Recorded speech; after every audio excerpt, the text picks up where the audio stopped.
La lutte contre les violences faites aux femmes ne saurait être efficace sans une connaissance claire des textes légaux qui protègent les victimes et sanctionnent les auteurs. Consciente de cette nécessité, Ayaba Hongedekpeji, bénéficiaire du programme d'appui à l'égalité de genre, PAEG 1, a procédé ce mercredi 25 juin 2025 dans l'arrondissement d'Agbodji, commune de Bokpa, au lancement officiel de son micro-projet intitulé « Sensibilisation sur les lois contre les violences faites aux femmes à Agbodji ». Les violences à l'égard des femmes constituent l'une des violations les plus répandues et les plus inacceptables des droits humains.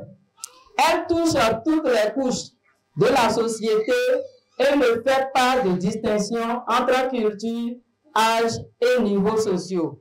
C'est un fléau qui emprisonne les femmes dans la peur et l'angoisse, les privant ainsi de leur dignité et de leurs droits fondamentaux. Ce projet s'inscrit dans le cadre du PAEG 1 mis en œuvre par le consortium d'idées dans la zone 2, Monokufo Zoukoline, avec l'appui technique de Participe GmbH et le financement de la coopération suisse.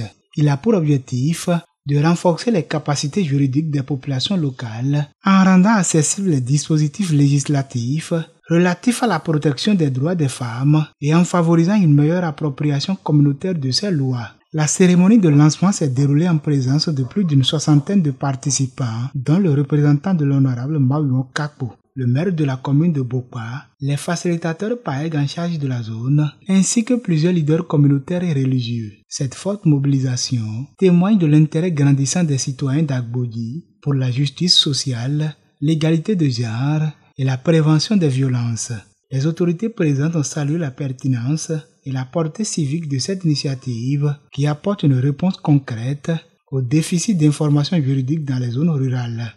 Je ne peux que féliciter Madame Dekpeji pour ce thème qu'elle a développé et que la sensibilisation ne s'arrête pas ici, comme quelqu'un l'a dit, que ça continue dans d'autres villages, dans d'autres communautés, pour que nos familles se stabilisent pour le développement de la commune, de l'arrondissement et par ricochet de notre pays.